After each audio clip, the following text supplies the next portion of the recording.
Hello class, welcome है आप सभी का। स्टार्ट करेंगे। आज हम इस लेसन में बहुत ही इंपॉर्टेंट क्वेश्चंस रहेंगे और यूनिक क्वेश्चंस रहेंगे। कुछ सम फ्रेश क्वेश्चंस आप देखेंगे आज इस लेसन में।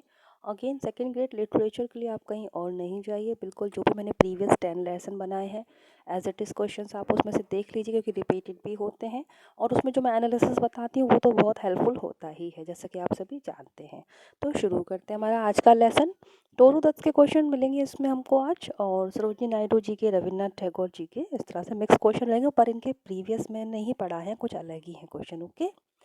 Toru Dutt indulged in literary exercise from a very early age. Literature में बहुत ही पहले आ गई थी लेखन में ये। तो क्यों? क्योंकि हर family had distinguish itself in the whole of Bengal for its creative activities. पूरी परिवार जो था इसमें ही था, क्रिएटिव एक्टिविटीज़ में शामिल था, तो ये भी इसमें आ जाती है। Thoreau the dad in 1877 at the age of 21 की एज में इनका डेथ हो जाता है। इनका जन्म कब हुआ था? 1856 में, है ना, और डेथ हुई थी 1877 में, कोलकाता में हुआ था। Students, Thoreau that learned enough, इन्होंने कौन कौन सी भाषा सीखी? इससे क्वेश्चन आपका आएगा। देखिए, इंग्लिश, संस्कृत और फ्रेंच, तीनों ही भाषा इन्होंने सीखी थी। ट्रांसलेटर इनके बारे में लिखा रहता है। टोरूदस पोइट्री इज मार्क्ड बाय, इनकी पोइट्री में क्या मेन हमको मिलता है? Strong impersonality. ओके, इम्पर्सनैलिटी हमको देखने को मिलती है, ट्रेजेडी नहीं, सब्जेक्टिविटी भी नहीं, इम्पर्सनैलिटी का टच हमको मिलता है।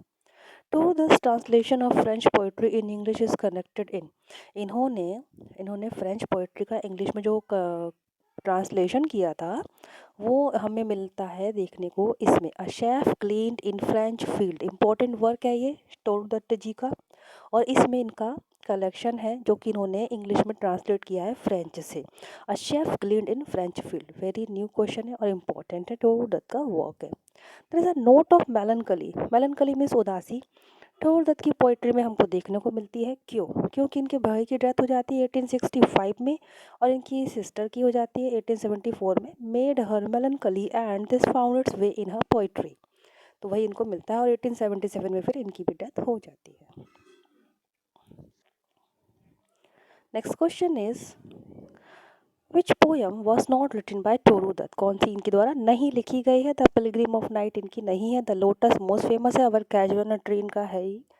तो the sonnet the lotus is based on, इनका जो सोनेट है, देखिए लोटस का जैनर क्या है? लोटस जो इनका वर्क है उसका सोनेट, सोनेट है उसका जो जैनर है, तो वो किस बारे में है? फैंसीफुल थॉट के बारे में है, ठीक है, इनकी काल्पनिक विचारों के बारे में। Rabindranath Tagore was a famous what?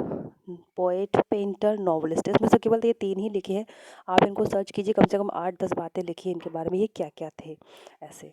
Rabindranath Tagore was the dash Asian to get the Nobel prize in literature, तो फर्स्ट है, पहले एशियन थे जिन्होंने नोबेल प्राइज जीता है लिटरेचर में। Next question is Rabindranath Tagore won the Nobel prize for his masterpiece Geetanjali.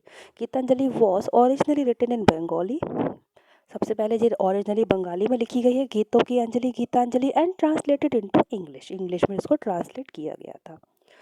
Tagore's aim of establish Santiniketan, Santiniketan was, क्या था इनका? इन्होंने शांति निकेतन को स्थापित किया था। देखिए बायोग्राफी से क्वेश्चंस आ रहे हैं, वर्क हो गया, डेथ, लाइफ हो गया, लेकिन इन्होंने लाइफ में और क्या क्या किया? तो शांति निकेतन की स्थापना की थी, तो वो क्यों?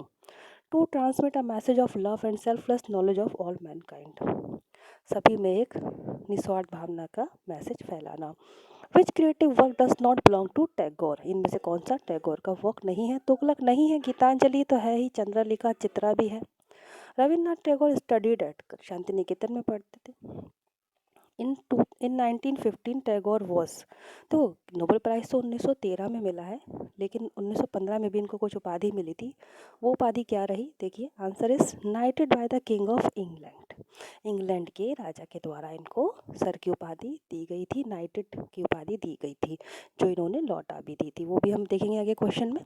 Tagore was awarded the Nobel prize for literature in 1913, मैंने कहा था यूनिक क्वेश्चन मिलेंगे, ये याद रखना। इनको नाइटेड की उपाधि 1915 में मिली थी।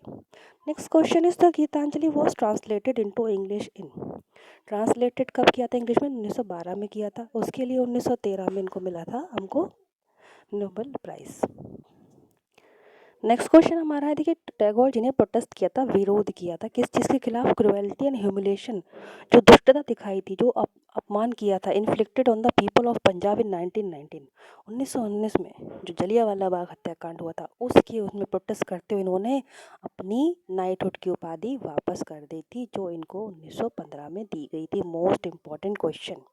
Okay, next question is which work does not belong to Tagore? इनमें से कौन सा वर्क टैगोर जी का नहीं है?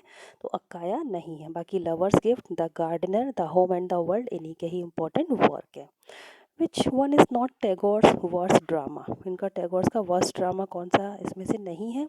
Autumn festival. ठीक है, बाकी सब इनके वर्स्ट ड्रामा है। Sojourn in hell, Sati, Karna and Kunti. इसमें आपको इसका जेनर तो देख ही लेना है स्टूडेंट्स, बाकी मेन तो आप नाम ही देख लो। कर्ण कुंती रविन्द्रनाथ टैगोर जी का है ऐसे, सती रविन्द्रनाथ टैगोर जी का है ऐसे, आप ज़रूर से देख लीजिए। Which one is not Tagore's prose play? तो क्रिसेंट मून इनका प्रोज प्ले नहीं है, ये क्या है? एक पोइट्री वर्क है इनका। ओके, बाकी चारों इन्हीं के वर्क हैं, atonement, autumn festival, Raja, crescent moon. Okay, next question is Tagore death in 1941। 1941 में इनकी डेथ हुई थी। जन्म कब हुआ था? 1861 में हुआ था। दोनों ही काम कोलकाता में, जन्म और मृत्यु Kolkata. Who is known as the nightingale of India? Sarojini Naidu. Sarojini Naidu ji को नाइटिंगेल ऑफ इंडिया कहा जाता है। इलेक्टेड, इनको इलेक्ट किया गया था the president of Indian national Congress. ठीक है, भारतीय कांग्रेस की ये बनी थी, भारतीय राष्ट्रीय कांग्रेस की अध्यक्ष बनी थी और 1925 में बनी थी कानपुर के अधिवेशन में। मोस्ट इम्पॉर्टेंट है। मैंने अपने प्रीवियस वीडियो में ये भी बताया है कि इन्होंने इसी अधिवेशन में एक पोयम रिसाइट करी थी, खुद की लिखी हुई। आप लोगों को आंसर बताना है इसका। Sarojini Naidu was the first women governor of Uttar Pradesh. Uttar Pradesh की पहली वुमेन गवर्नर बनी थी, राज्यपाल। Sarojini Naidu pass the matriculation examination.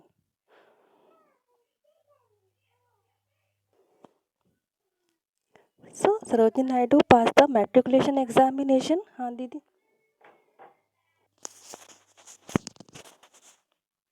तो इनका जो क्वेश्चन बनता है, मैट्रिकुलेशन एग्जामिनेशन इन्होंने 12 एज में पास कर लिया था। देखिए ये बायोग्राफी से कैसे क्वेश्चन आते हैं, एज से आ रहे हैं, उनकी उनकी एजुकेशन से आ रहे हैं। बाकी मैंने आपको प्रीवियस में सिर्फ इनके वर्क बताए, लाइफ, डेथ एंड अवार्ड बताए, पर इस तरह से एस्पेक्ट भी आ सकता है आपके question. Which volume of poems does not belong to Sarojini Naidu? इनमें से कौन सा सरोजनी नायडू जी से कनेक्टेड नहीं है? द लाइफ डिवाइन इनका नहीं है, और विंडो जी का है ये। बाकी the golden threshold, bird of time, broken wing इन्हीं का ही इंपॉर्टेंट वर्क है। सरोजनी नायडू वॉज क्या रही? ये एक गिफ्टेड सिंगर और पोइटिस थी। Sarojini Naidu pursued higher studies in England. इनको एक स्कॉलरशिप मिली थी हैदराबाद के निजाम की तरफ से। इंग्लैंड जाती हैं, लंदन जाती हैं हायर स्टडी के लिए, पढ़ने के लिए। The main theme of Sarojini Naidu's poems are love, nature, life, death and some Indian scenes. Sarojini Naidu death in 1949 in Lucknow. जन्म हुआ था जो इनका वो हुआ था हैदराबाद में। ओके, हैदराबाद में हुआ था इनका जन्म, सरोजनी नायडू जी का। और डेथ अपनी लखनऊ में, क्योंकि ये उत्तर प्रदेश की राज्यपाल थी, मैं बता ही चुकी हूँ इस वे में। Next question is which work does not belong to Sarojini Naidu? So Savitri इनका नहीं है। Bird of time, broken wing, golden threshold. अगर रिपीट हो रहे हैं क्वेश्चन तो अच्छा है ना, आपके कंफर्म और पक्के हो जाएंगे answers. Who wrote the poem lady of the lake? ये पोएम किसने लिखी है? सरोजनी नायडू जी ने लिखी है। इनकी बहुत लंबी पोएम थी, 1300 लाइन इसमें थी। ओके, और इसके बाद ही इनके फादर ने इनको इनकरेज किया था स्टडी, अपना जो है करियर इसमें बनाने के लिए। तो आज के लेसन में इतने ही क्वेश्चन स्टूडेंट्स। हमने कौन कौन को देखा? टोरू दत्त, रविन्द्रनाथ टैगोर एंड सरोजनी नायडू जी को। इसी तरह लिटरेचर के लिए आप लोग प्रीवियस 1 2 से लेकर सारे लेसन देख लीजिए, और इन्हीं सारे 15 के 15 राइटर की मैं अलग से बायोग्राफी पॉइंट वाइज एमसीक्यू अलग से एक एक राइटर का बना चुकी हूँ, उनको भी प्लीज़ देखिए। आरपीएससी सेकंड ग्रेड करके प्लेलिस्ट का नाम है, तो आप लोगों की वो उससे बहुत हेल्प हो जाएगी। बहुत ही कम दिन बचे हैं क्योंकि एग्जामिनेशन में।